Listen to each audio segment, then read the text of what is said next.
Fuck it, I'm better than Charlamagne. You know what I'm saying? And there's no two ways about it. You know what I'm running that campaign. Just this is gonna be one of the clips. I'm better than Charlamagne. Fuck that. You know what I'm saying? No nigga got a book out, got a fucking successful radio show, 19 TV shows. I'm better than Charlamagne. Yeah. You know what I'm That's saying? what you gotta do. Fuck that. I'm happy we got Lonzo. Lakers drafted him. Yeah, no, it was kind of like what I said. They was playing coy. Yeah. Acting like, oh no, he stink or whatever. They was in love with the kid. You know what I'm saying? Draft night, nothing really too crazy happened except the Jimmy Butler shit. The Timberwolves made out like fat rats. Yeah, they stole. Yeah, they easily. Because here's the thing. It's like, you take a team like Boston. Boston is in the mix of all these trade deals. Nothing ever gets done. We're on like year 4 of this shit. Like every year it's like Boston's going to get such and such. That's why I don't understand how Danny Ainge is winning like GM of the year and shit like that. Like, it just doesn't even make sense. How's he even in the running? The Jimmy Butler with that team is going to be good. Yes, absolutely. With Tibbs, they're going to be dope. With Tibbs, Wiggins, and Towns. And even Rubio. I like Rubio. I was never a Rubio hater. They said the Jazz are trying to get Ricky Rubio. For who? I don't know. I think they're going to try to figure it out. But they're trying to entice Gordon Hayward to stay. Because by putting a better point option at point guard, and Rubio just had statistically his best year, the best shooting year, best assist, turnover ratio, all that shit. So they basically brought in Chris Dunn to take his job. He couldn't take his job. So now it's like, yo, no, we love Ricky Rubio. And other teams want him as well. Dallas tried to get him too. Deal fell through. Yeah, I mean, NBA is gonna look crazy in the next couple of years. I just can't wait for the Lake Show to be back. Yeah, did you see the Paul George and Klay Thompson? I saw that blurb. I saw it. I wouldn't mind it. With Lonzo as the point guard, I'm all about that shit. I really want LeBron. Well, duh. The fuck. So that's scenario 1. Yeah, so does fucking Rihanna. Scenario 2 can be Clay and Paul George, but I really want Bron. They said that they was talking that LA shit, and they was like, Lakers or the Clippers. Now there's somebody from the LeBron camp that said he'll never be a Clipper. He remembers what the Clippers was, what Donald Sterling represented. He'll never play for the Clippers. So I'm like, all right, baby. Yeah. And then there was one. Yeah. So now it's like, yo, we got to convince this motherfucker to actually. Lakers done trimmed all the bullshit. We done got rid of the fucking brother. You know what I'm saying? It's just Genie. Magic's back. So my man Rob Pelinka. Hopefully it roll right. Mamba blood. Hopefully it roll right. I wouldn't mind Clay though. That would be dope. Cause I fucks with Clay. So yeah. You get Lonzo with you roll out Lonzo, Clay, Paul George, and a 4th year Brandon Ingram. I'm about that. Yeah. And then whoever the fuck you put at center. Maybe Boogie Cousins. That would be nice. That'd be nice. That would be dope. Lake Show back. Kobe coming off the bench. Kobe 4 minutes a game with his walker. Like, what's crazy is I was thinking about that shit the other day. I'm like, would Kobe ever come back? And if the Lakers got like super good, I think Kobe might come back. Just let him be the 15th man. You know what I'm saying? Just let him come practice. Like Kobe would really come out there, chuck up because Kobe good for 2 or 3 threes. He looking for them. He looking for that 6th ring. He looking for it. Why not? I'm out here. Yeah. Did you watch the Big 3? I didn't get to see none of it. I heard that Corey Maggette and somebody else got hurt game 1. Everybody got hurt. Jason Williams got hurt. Everybody out there got hurt. It's actually competitive. I heard that. It's actually like entertaining. You know what I mean? They got a 4-point shot on some rock and jock shit. Yeah, rock and jock, exactly. They said a 50-point. Shit was all the way the fuck up there. Yeah, but Mahmoud Abdul-Rauf is still shaking niggas out there. My man. Yeah, Mahmoud is still shaking niggas out they sneaks. He shook motherfucking. I think it was. Who the fuck was it that was guarding him? He shook the nigga from here to Key West. That nigga was over there somewhere. Mike Bibby is still water from behind the line. You know what I mean? Yeah. I heard AI was stinking it.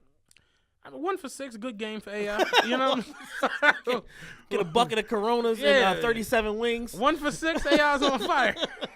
Fuck, but no, it's real competitive though. Y'all got a hula hands around here. Yeah, it was actually entertaining. I'm like, yeah, I'm gonna enjoy watching that a little bit. It's dope to see like the past, like our stars. Yeah, like the fact that you can still see Like I said, Mahmoud, and you like, oh my man, the OG Steph Curry, Chris Jackson. Yeah, the OG Steph Curry. Chris Jackson was like on his way to being like one of the nicest point guards in the league.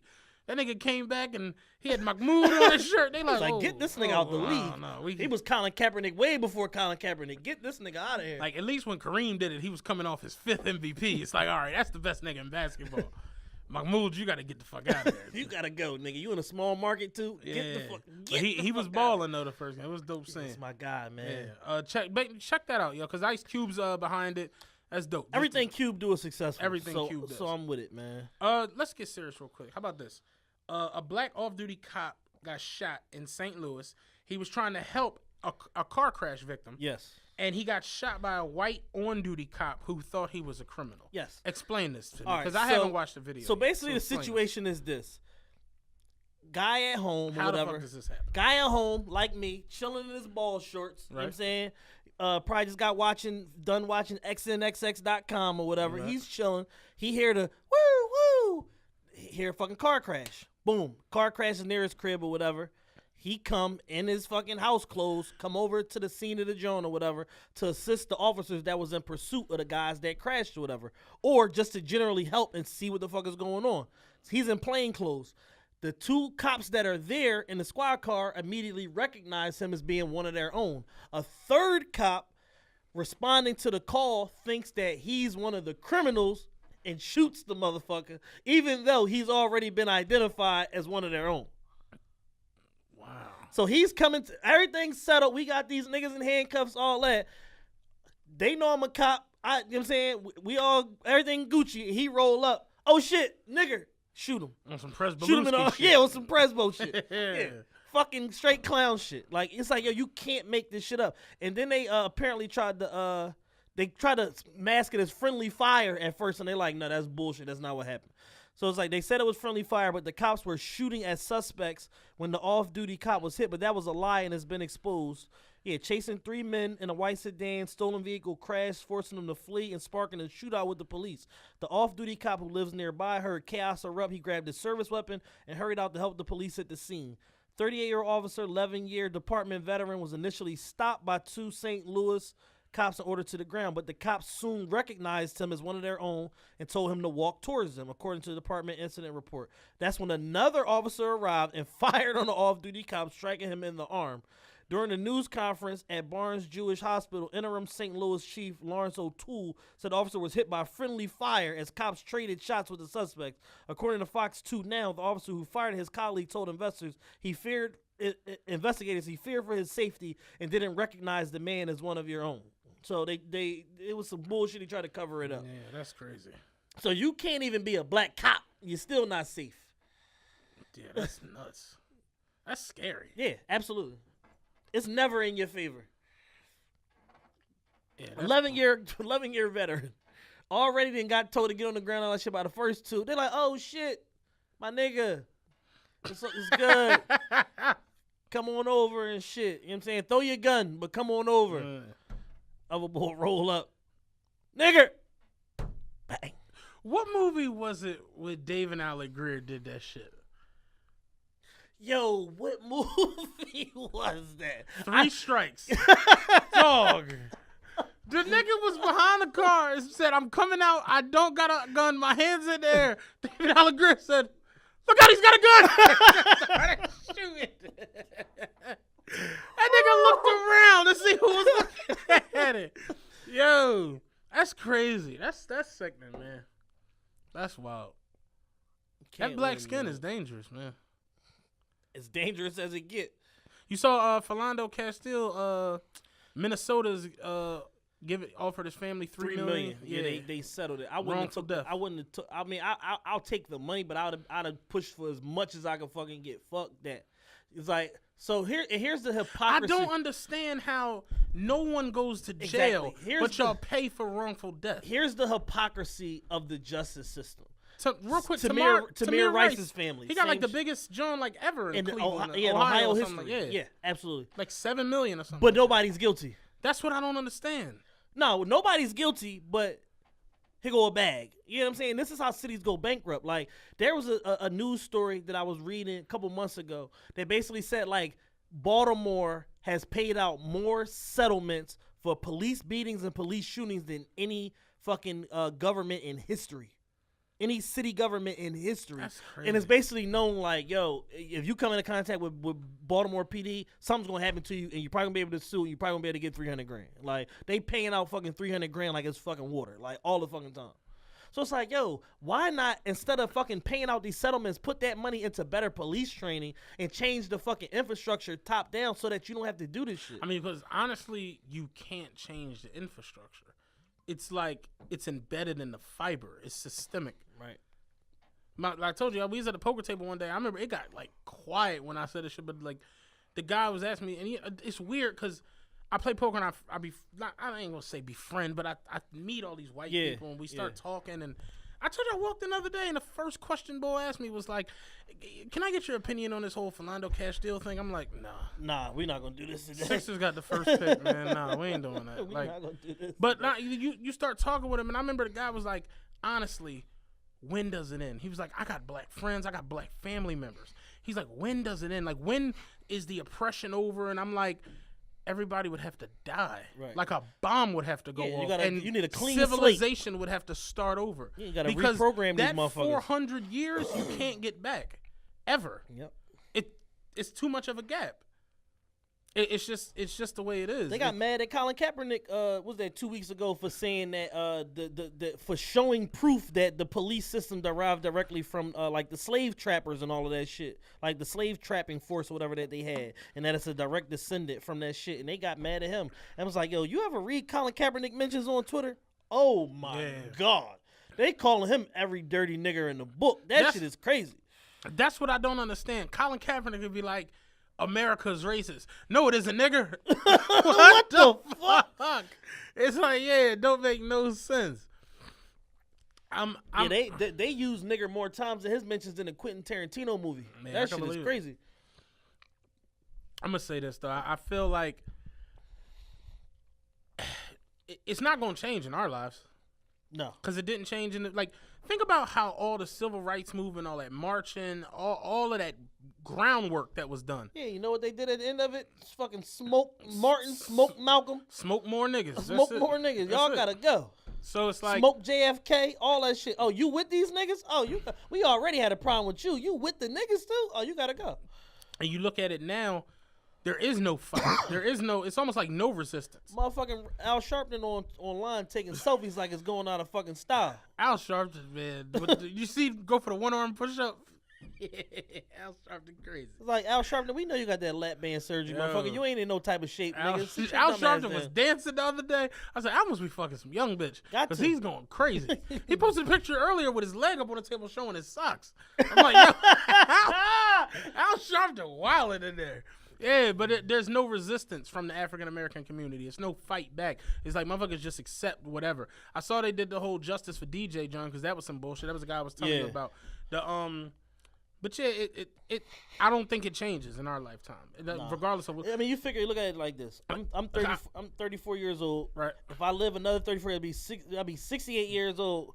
34 years and 34 more years ain't enough time to change 1,000 years of fucking oppression. Think about this, yo. Think this is real. Colin Kaepernick is not in the NFL, and he's not going to be in the NFL. They completely got him out of the NFL for what he did for his stance against the what's the proper term? I don't want to. I mean the black people in police relations in the United States. They basically blackballed him out of the league. Yeah. We watched it happen. Yeah. All these black athletes watched it happen. No one, not one, is like, nah, that's some bullshit. Well, Michael Bennett and Martellus Bennett are like the only two. I give him credit, yeah. They're the only two. The only two. Everybody else is coming. Everybody else is like, nigga, police. And that's honestly what I said it before. I don't think I ever said it on here, but it's too many black people doing okay. Yeah. To get a fight now. You understand what I'm saying? Yep. Like back in the day, Malcolm X and Martin Luther King, they lived amongst regular people. They lived on regular blocks. Yeah. You know what I mean? They were regular folk. They just were civil rights workers. Right. It's gonna be hard to get, Puff to come down on the front line with you and do that. I've said this in private conversations with my friends and family and shit. I said the problem is this: Jay-Z, Puff, Dr. Dre, none of them are prepared to make themselves a martyr because they know that it ain't no action coming behind it. If they die, they know it ain't no action coming behind it. Y'all niggas is just gonna be like, damn, that's fucked up. They killed Puff. And that's gonna be it. Ain't nobody gonna burn shit down. Ain't nobody gonna motherfucking riot. Ain't nobody else gonna be prepared to die for the fucking cause. Y'all gonna take y'all motherfucking asses in the house and go hide under the bed somewhere. Damn, they killed Puff. That shit crazy. So it's like if I'm a billionaire black person, I'm not about to sit out here and get on the front lines and die for you niggas and y'all not going to avenge my fucking death or stand up and fucking try to make no motherfucking changes. Like, you got me fucked up. I'm going to stay in my motherfucking Malibu mansion and keep fucking Cassie. You know what I'm saying? Until y'all niggas show me something different. We haven't implored nobody to take the step to be the leader because we're not showing that we're going to do anything. They're going to die. If you're the leader, you're going to die. Mm-hmm. But you got to take the job knowing that that's the fucking job risk. When you go to get the motherfucking interview for the black leader position, it's like, oh, yeah, you probably going to die in about 2 years or so. You sign up for that shit knowing it. But it's like, all right, if I die, are y'all going to ride? Y'all niggas ain't going to ride. So ain't nobody prepared to die. Yeah. That's what I'm telling you. I don't see change. Like, I don't see things getting better. Niggas gonna put you in a motherfucking t-shirt and put you on they .myshopify.com. That's what they gonna do. And make money off your fucking ass. Yeah. Sad but real. Yeah. You want to answer a couple questions before we get out of here? Absolutely. Here goes a symbol. What had you guys get away from playing music in the beginning of the show? I'll let you take that. Oh, we can't because we want to monetize the show and sell ad space. We can't monetize any show that has copywritten material on it. Anything that you play more than like 15 seconds can ultimately lead to a copyright infringement lawsuit, and we ain't got no money. There you go. I ain't even got to speak on that. I have lived in Philly for the whole 30 years of my life. And I have a love-hate relationship with the city. Hate. Just like both of you guys, what's your pros and cons, and what makes you want to stay in the Philly area, and what makes you want to leave the Philly area? I'll let you go first. From a selfish commerce standpoint, the city is about to turn around in the next like 5 to 8 years as far as the infrastructure and the real estate in particular. Like, I was driving up Ridge Avenue today through Francisville, and you can just see the shit. Like, the Arts Garage is about to be tore down. They already building townhouses and condos on the lot that they had. So it's like and then you drive another block, and there's another development. And then you drive 2 more blocks, all of another that shit development. Is getting done. All of that shit is getting redone. So it's like, for what I want, for what I'm doing for my career wise, for what I do outside of here, as far as being involved in real estate, I can't leave because this shit is about to fucking explode, and hopefully I can get in on the ground level of some of this shit and then make a lot of fucking money as a result of it.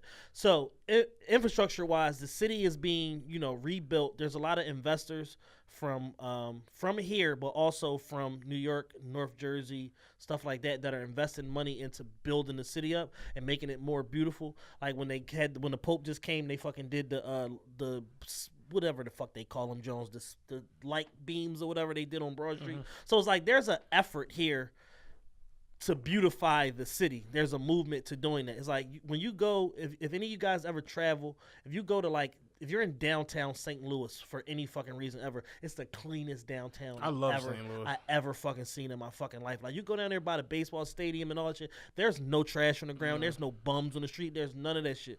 So in a perfect Philadelphian utopia, I think that's what they're aiming to be 5-8 years from now, whatever, to beautify the city. So I would like to see it turn around because it bottomed out. Where they gonna put the bums?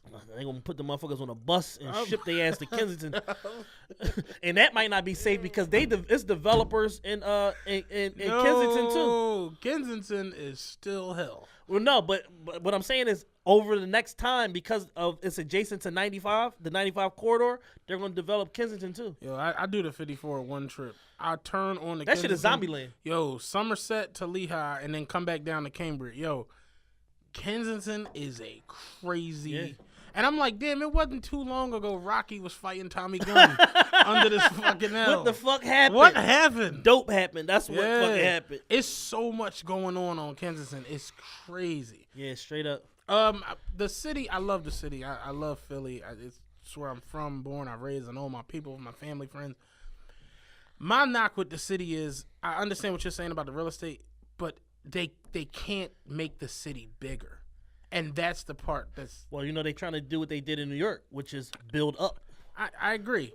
But building up ain't going to make 76 not be too lanes. Oh, yeah, no. You know what I'm saying? What I'm saying? Like, I do the 9 in the afternoon. I broke down yesterday at 30th Street. So I was out there, and I'm looking at it, like, I was on 30th and Market, like, on Market. Okay. Like, on the bridge. So I'm, like, looking at the traffic going on to the expressway. It's one lane. Coming down JFK, coming down Schuylkill Ave, coming down Market, turning on to Schuylkill, in front of the train station, going on to 76. If you're going to 6, it's one lane. Why the fuck does the downtown traffic funnel to one fucking lane? It's like, who created this shit? Who's the architect that did this? Who's the city planner that's responsible for this? Like, think about this. Yeah. King of Prussia might be top 10 malls in America. Top probably 3. It is 2 lanes going to King of Prussia. The whole way. Whole fucking way. Who created this? Yeah. Whoever architectured this city was fucking high. Who didn't say, you know what, we're gonna knock down a couple rows of trees on one side and at least expand it to where it's like when you're on 3 lanes when you're each way. coming from 30th Street and getting on that ramp to go down to 676 or 76. Next time you're on it, look to your left. It's just air. Why the fuck isn't there a second lane going down this way? It doesn't make any sense. Yeah. So it's like, that's my knock with the city. You can't expand shit like that. Yeah. Like I told you, I've been on I-5. It's 5 fucking lanes. This shit here, 76 is a nightmare all the time. All the time. All the time. I just told somebody the other day, I said, 76 on a Saturday morning might be worse than rush hour. I do the 27 on the weekend. Saturday morning around 10 o'clock, it's worse than Friday afternoon. It's horrible. It's insane. And it'd be the silliest bullshit. Dumb shit. Don't let nobody pull over on the shoulder and fix the tire. It's a wrap. Fuck the whole goddamn world up. It's a wrap.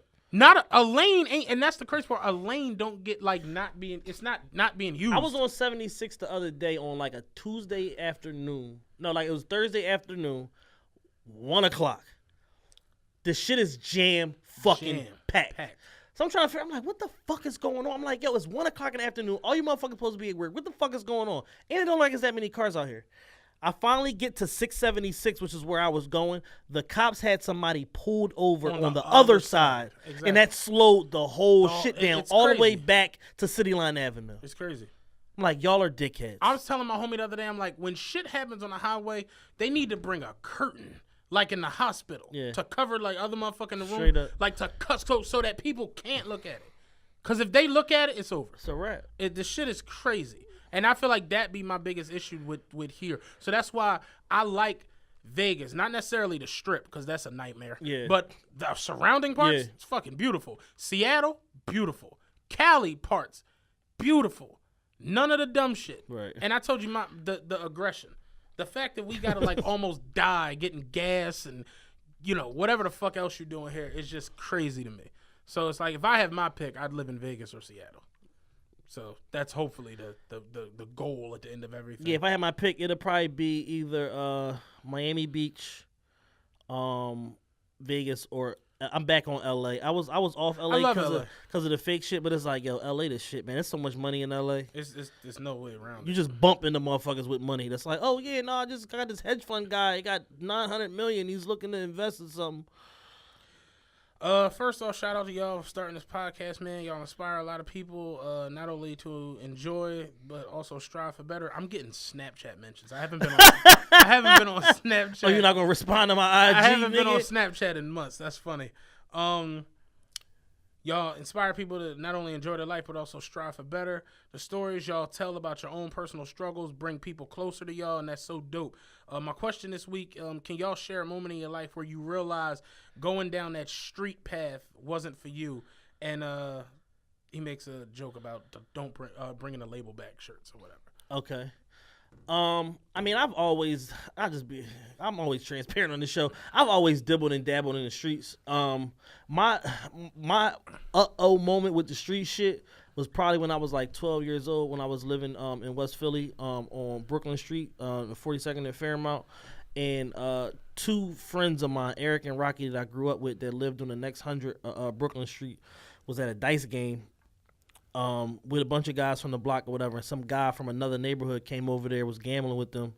And I guess he lost his money and he killed both of them. He ended up shooting probably like 4 people and killed both of them. They was brothers. And they was probably like 15 and 17 at the time. And they like shot a lot of times, like on some crazy shit. Like literally, like my block is here. They was at the corner here on the other side of the street. And you know what I'm saying? Motherfucker murdered him. And that shit just like changed my life. Like at 12 years old, I'm like, yo, you really can like die for being in the wrong fucking place at the wrong fucking time. You know what I'm saying? Because to them, they looking at it like, yo, we doing whatever we doing amongst friends or whatever. And they fucking lost their lives behind that shit. So that was really like the first encounter that I had with the streets, like firsthand, like, yeah, no, I'm a fuck with these books. Like, you know what I'm saying? And not to say that, over the years you don't get curious and, motherfucker don't sell a little bit of this, do a little bit of that, call yourself riding with a gun, da da da. But ultimately that energy brings forth that energy back to you. So if you constantly like feel the need to like, yo, I gotta be strapped and all that shit. We talk about this shit on the show every week. Yo, you're gonna bump into somebody else who with that same energy and y'all gonna have a motherfucking clash. And at that moment you're gonna discover like who the real fucking tough guy is, or who the quickest on the draw, or whatever like that is. And a lot of shit just be completely fucking avoidable just by not being in certain places, and then also not having the energy of like, yo, I gotta have a gun if I go here, and just policing yourself better. Yeah. I knew like no one in my family really did the shit, so it's like I feel like product in your environment. You know what I mean? That's real. Like when people are around they uncles and they dads and they, your dad was doing this, that, and the third, and he went up top and all.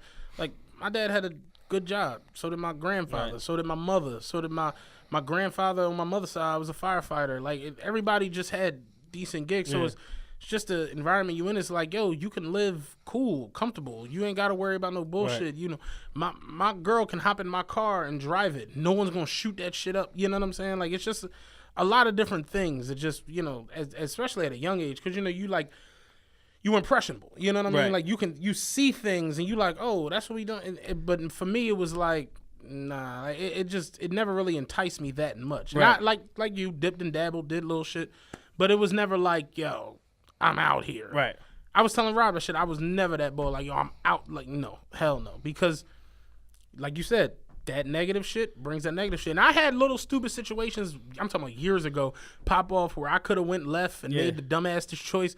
But it was just like, nah. Because I like my life a certain way. I like a certain level of comfortability. Right. And people don't really understand that. It's like, I'm not doing X, Y, and Z at the end of the day. Yeah.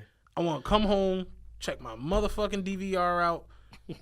Like real shit. Like, I like relaxing. Right.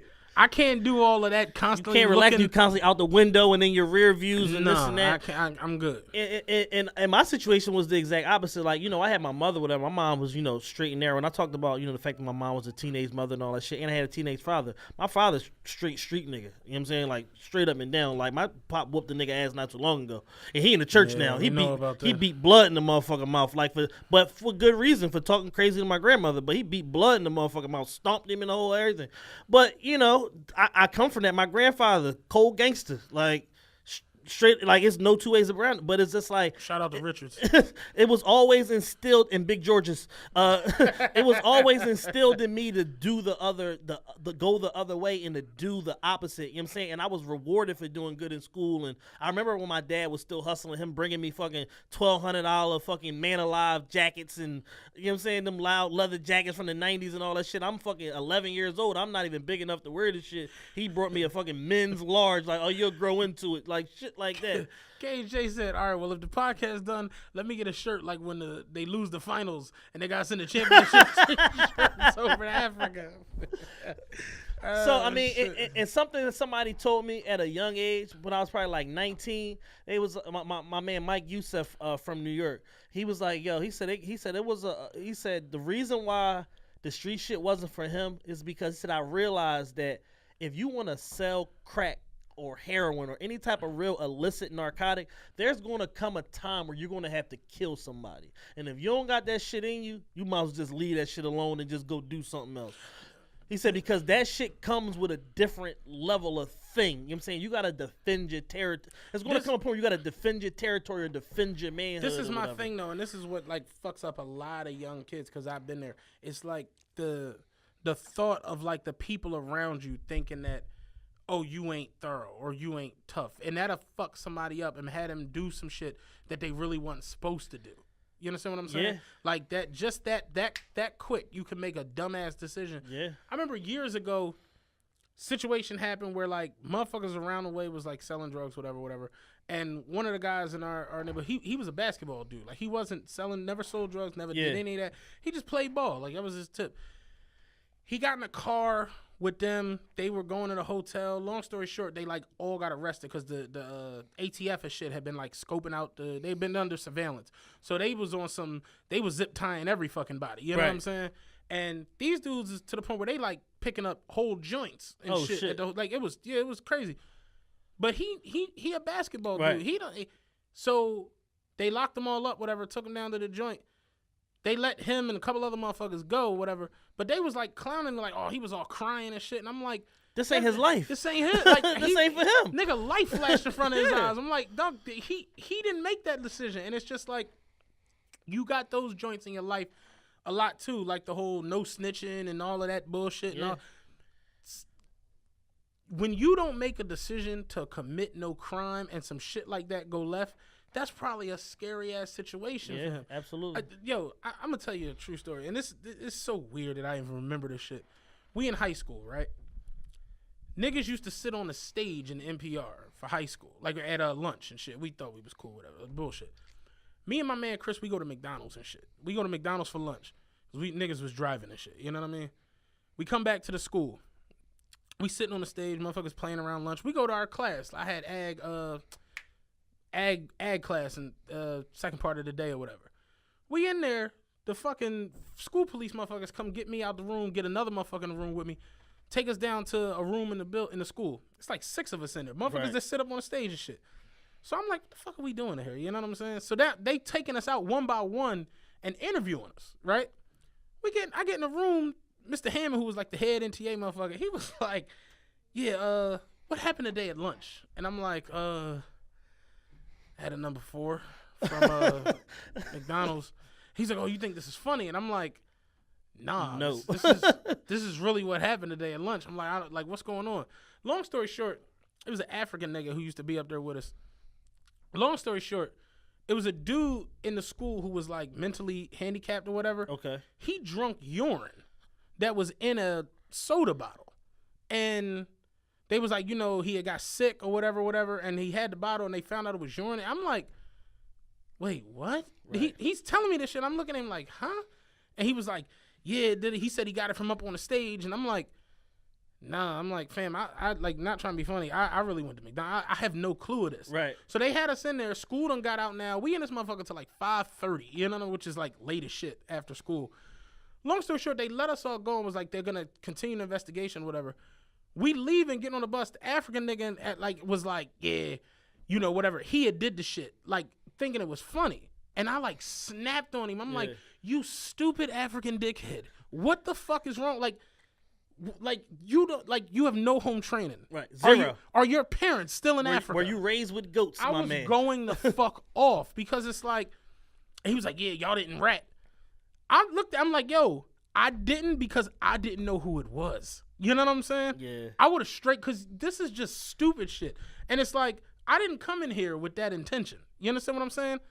This is lunch, nigga. I came in here to enjoy lunch. This is just stupid ass shit. And that's what I'm talking about. It's like, motherfuckers will be in situations like that and be like, nah, and ruin your whole shit, like just for dumb shit. And that shit was 15 fucking years ago, but I completely stopped talking to motherfuckers. Right. Like, I was so fucking pissed because it's like, what for what? For who? For what? For what? And that's kind of where I be at with a lot of motherfuckers now. It's like, for what? Like, you do stupid shit for what? What the fuck do you get out of that? So, you gotta make the wise choice, man. You always got that fork in the road. Always. You gonna have. That's the thing about life. What people don't tell you, it's gonna be several forks in the road. And after that, I'm literally, I haven't spoke to him since that day. Yeah. Because I don't know where he's at. I'm cool. Yeah. Like I was just good. Because you just fucking retarded. Yeah, straight up. You know, and that shit. I mean, I'm still kind of mad about that shit now. Like that shit pissed me the fuck off. So it's like, yeah, like it's always gonna be stupid shit like that you gonna come into. You know what I mean? The fork in the road where you just like, look, I'm going the other way. Right. Y'all got this shit. One last question. Hey guys, love the show. Keep up the good work. I have a question. How many times is too many times to bail your partner out with bills? I know it shouldn't be a number limit. Isn't every month a bit much? I don't. It's gonna be some label bringing baggage. I don't want to go into details. I don't want to go into details of everything. I have you guys reading a 6-page essay. But if the bills are split down the middle and he needs help every month with his half, even though he works 2 jobs, isn't that a bit much? Y'all put up with a lot. Boy. Yeah, no, that shit bad out here. Yo. Meanwhile, I can't get a fucking hit back on the DM. Y'all putting up with this shit. I don't be in the DM. Matt don't be in the DM. I do. You know what I'm saying? I do. What's up? You know what I'm saying? I can't get a hit back, and I'm loaded. You know what I'm saying? This shit bad out here, but y'all putting up with this shit. You an arrogant motherfucker, too, by the way. We had a whole thing on Twitter. Twitter. They grinded me to bits. Me, you, and Rob. Shout out Camaro Rob. Rob came past my crib the other day. We had a dope-ass convo. Shout out Rob. Rob, my man. But we had a whole who's the most humblest person on this app, John. I'm like, I know it's me. It's clearly me. You and Rob are both arrogant as shit. You going off about how humble you are. And I hadn't clicked on your Twitter, like, actual C. Diddy in a while. Your banner says podcast legend. I'm like, yo, this thing is a straight ass. Stamping it. Stamping it now. It's been that way for like fucking since like episode 4. I hadn't even peeped. I never peeped. Yeah, since like episode 4. Or you want to give her an answer or something? All right, man. So it's like, number one, y'all put up with a whole motherfucking lot. You know what I'm saying? I understand that it's rough out here. Everybody needs some help. But ultimately, if you signing up with a relationship with a man and y'all agreement is 50-50, number one, sis, you selling yourself short. Because realistically, it ain't a set particular number. But if I'm with a woman and we in a committed relationship, we living together, I'm paying at minimum probably like 70% of the bills. And the only reason why I'm only paying 70 as opposed to the full 100 is because you got to give her some level of responsibility. If not, she ends up spending all her money on motherfucking makeup and dildos. Yeah. I've chronicled this on the show and on Twitter as well. So just for responsibility's sake, you have to give her important bills that, you know, require being paid. So that's that.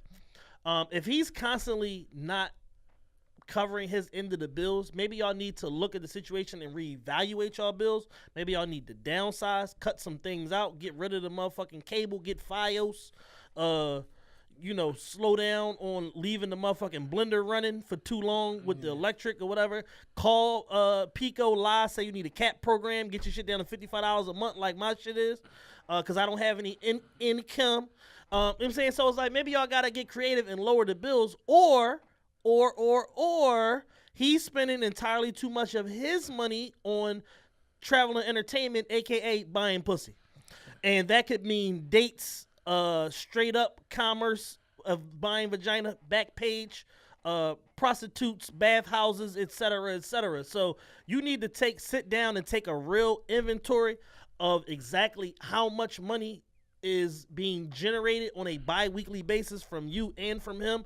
Put that whole number together and put it on paper and say, hey, my man, according to this legal pad that I just wrote on, we should be making about $5,000 a month.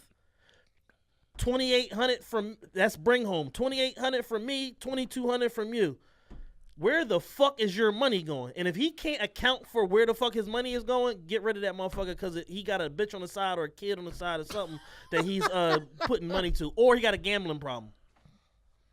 Yeah, me and my girl got a joint account. It's like, it's dope, but like, you know, I buy something at $6 and she's texting me. What's this? What is this about? And I'm like, nah, I just, I was at Wendy's and they 4 for 4. There's a lot of tax on that shit now. I upsized the soda. Yeah, I got a strawberry lemonade. They charge you more for that. Should be crazy. But yeah, I'm not the rest of the questions are stupid. They stupid? Yeah, stupid. You want to answer a stupid one? Is it that stupid? I mean, we had a good show, so I don't want to sully a good show with no bullshit questions. They just they just no tacky and just badly prepared. Badly prepared. You know. Yeah, I didn't have no like questions that people sent me or none of that shit this week. Usually people like been sending me to questions to like my oh shit, we got a subscriber on YouTube. Every day we lit. I'm about to see how many followers do we got on YouTube right now. I need to figure that shit out. Oh, when are the y'all weird shirts coming? I keep getting asked that. Somebody DM me that the other I day. lost Dan again. I have to find Dan. I got a couple shirts I need to give you too. Yeah. Dan, Do you have them now? Yeah. All right. In the trunk. I have to find Dan. Once I find Dan, we are at 173 subscribers on YouTube. We still have not gotten to 250. Rumble me, y'all. But yeah, once I find Dan, I'm gonna just kidnap him for like 4 hours and get all the designs done. That hat is smoking though. This was like a freestyle. I did this on my own. Oh, you did? I didn't do it, but it was just like, yo, when I went and picked up the last run of hats, I was like, I'm gonna grab one camo, see how it turned out. Turned out pretty good. Yeah, camo looks really so good. Camo TRP hats coming this week. That's an easy turnaround because we already have them. Yeah. And the y'all weird shirts and Migos for Prez shirts by the end of the week. Also, y'all have my word. Gotta find Dan though. If we find Dan. If we find Dan. One caveat: if we find Dan. So newsflash, the show isn't canceled. Show's not canceled. Yeah. Got him. Motherfuckers pissed. Yo, you had 52 comments. I had 47 when I started responding. Shit crazy. We appreciate the enthusiasm, and it was totally different people, like on both Jones. On like, Twitter and everything. I told you I got a Snapchat app. Like, what the fuck? Yo, big man, you trying to go through something? Why is this podcast canceled? I literally haven't been on Snapchat in months. We appreciate the love, the support, and enthusiasm. You know what I'm saying? If y'all love us that much, go to the website and buy some merch. The TRPE free shipping code is still active. You can still use that. We're not trying to charge y'all for shipping. And if you order over $50 for merch, I'll hand deliver it myself. Chad's just trying to meet you get me. What do I get for my $50? You get me, motherfucker. You want to hang out? Let's go get a drink. Ramadan's over. We can go get a margarita. Don't get in the car with him. Trust me. He's gonna kidnap you and have you all over the city. He did me dirty on one. On a Friday night. I had Matt hostage for like 7 hours. It was 9:30. I got out the car. It was like 3 a.m. I'm like, drove up and down 76 all fucking night. Yeah, that shit was ridiculous.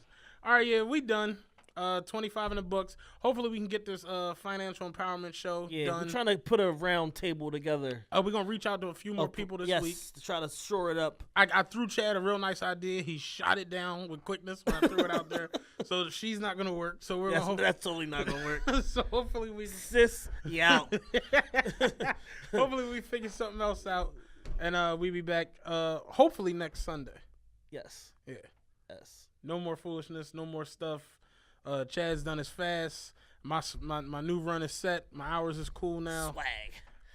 We should be good. That was the actual delay too. Like we couldn't coagulate scheduling with the scheduling of the hours and then the whole the id the other day. Like everything. So then it just turned into let's just do it on Tuesday. Yeah, let's just turn it live. I'm taking a couple days off. Fuck this shit. Go on hiatus. Yeah. We didn't know y'all cared this much, man. But yeah, episode 25 in the books. 26 on the way. New merch end of this week. TheRealestMerchEver.com. Shout out to Dope Shows. Shout out to everybody that support the show. And Brandilly, I'm not sure if that's the company that they're going to be promoting it under. They're sending our media kit. I'm waiting for that. Yeah. We got a fucking big banner the stand-up joint, and business cards. Oh, shit. Fucking lit. It's fucking lit. So, yeah, man, we appreciate y'all listening, man. Make sure y'all check out future episodes coming soon. Go back to back catalog. Check out all the old episodes. Blow up our YouTube for subscribers go. Likes, comments, all that shit. And blow up the fucking comments. We're going to have to do I'm going to have to do a video, man. Yeah. I'm going to have to do a comment video. How to comment on TRP, man. There's no way around it. So, because we still need more fucking comments on iTunes. Because we can't chart because y'all don't fucking comment on the videos. Yeah. But peace out, man. We love y'all. And we'll see y'all next week. Holla back.